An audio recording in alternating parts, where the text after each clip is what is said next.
Hello YouTube and welcome to another review, and this time it's of the W.Britains George Washington's bodyguard of foot. So a little brief history before I go into what I think of this figure. Washington's guard, basically, as it's actually known, not bodyguard as such as this particular Britain's piece is titled. Washington's Guard was Commander-in-Chief of the Continental Army. Washington had a small headquarters guard made up of a reinforced infantry group.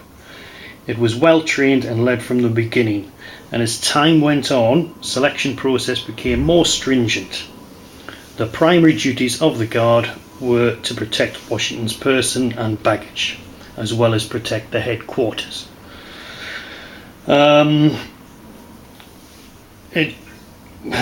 Well, what do I say about this figure?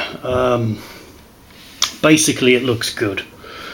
As you get closer, right now, I don't know whether this camera is going to bring it out, and then you just think, no, I don't particularly like it.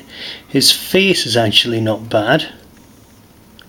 I haven't got a problem with his face, but it's just his trousers more than anything. It's just a sloppy sort of job, and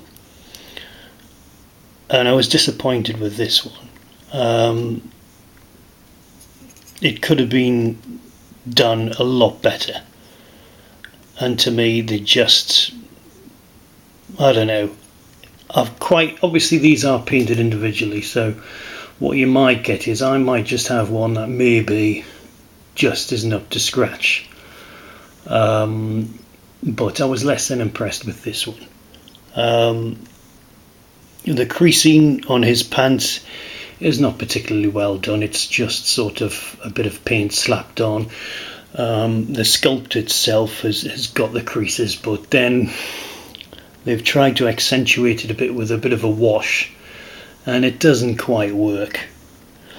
I could be being critical, but I think this one does come in at, the higher end of £20. So, do I think it's technically worth it? Not really for this one. Just a bit disappointed in it. Washington's Guard, as far as I know, was well known for having this blue and white plume. In some instances, the hat may well have been the tricorn hat. But I know as the war went on, this particular helmet, which is a dragoon type helmet, was pretty much taken up, and I think a section of the guard were dragoons anyway, as far as I know. I mean, I don't know, I could be being overly critical, I don't know. I just think, the other reviews I've done of the Continental Infantry, for whatever reason I just felt they were slightly better than this one. Let's see if we can get, he's not bad, but I wouldn't go mad over him. And just, the sort of washes on his waistcoat, it's very slapdash. It's just not, you probably can't see it as well as I can, but trust me, it's not amazing. And like I say, this guy was probably a little bit more expensive than the Continental Line Infantry. So with that, then I expect, something a little bit better. What I actually do like is his hat isn't exactly straight on his head, which is actually, I can accept that, because, it's why would you always have it totally straight? It's probably impossible, especially when you're marching around, and I quite like the way it does just cantilever slightly to the right side of his head. It probably wasn't intentionally meant to be like that, but it's one of those little quirky things. And the back, it just doesn't do it for me. American regiments, there's no crest on the bullet pouch, but that's pretty normal. I mean, that's a bit of an expense really. The British went in for that more than the Continentals. Couldn't be expected to do that. I mean, money was tight. Half of them are soldiering without being paid, so I mean you can forgive them for not doing that. Aside from that, as far as I know, the only thing that I would say is wrong is I believe the shoulder epaulette should be red, but I'm not entirely sure on that. I could be wrong. I'm just going from whatever sources I find, and if I'm not happy with the figure, then normally I do just do a little bit of checking just to check the accuracy. I don't often do it, but I do it if I'm thinking, is this right?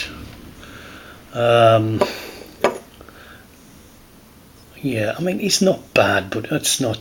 This was the higher end of £20, so I expect better. Date-wise, we're coming in at 2008. 2008. So I mean, he looks nice, and from a distance, but when you start holding him up close, he just doesn't make it really. A few of these, it'll actually look quite good. They'll just blend in. Probably if you put an officer in the front, they'll sit quite comfortably, but not a spectacular piece from Britains, that one. And it's a shame because this was probably round about the time period when they're making these that they were actually beginning to get better. So not fantastic, but I won't knock it for what it is. I don't think I'll be buying a lot of these ones. So but this, we're dating here probably around about 1777. So I mean, earlier on. Like I say, just those red epaulets that were missing, and as far as I know, everything else seems to be de rigueur. But yeah, I'm sorry I've disappointed you maybe with that review, but there we go. So this one, you'll see it's probably still in circulation. I'm not sure if it has been fully retired, maybe not, but I'm hoping you guys can probably pick this up for cheaper than what I paid for it. I think it's worth about £20, something like that. I don't know what that is in US dollars, I don't know. But yeah, £20 I think it's worth. I don't think it's worth much more than that. So thank you for listening again. And sorry that was a bit of a long review. But yeah, apologies. And I'll see you soon.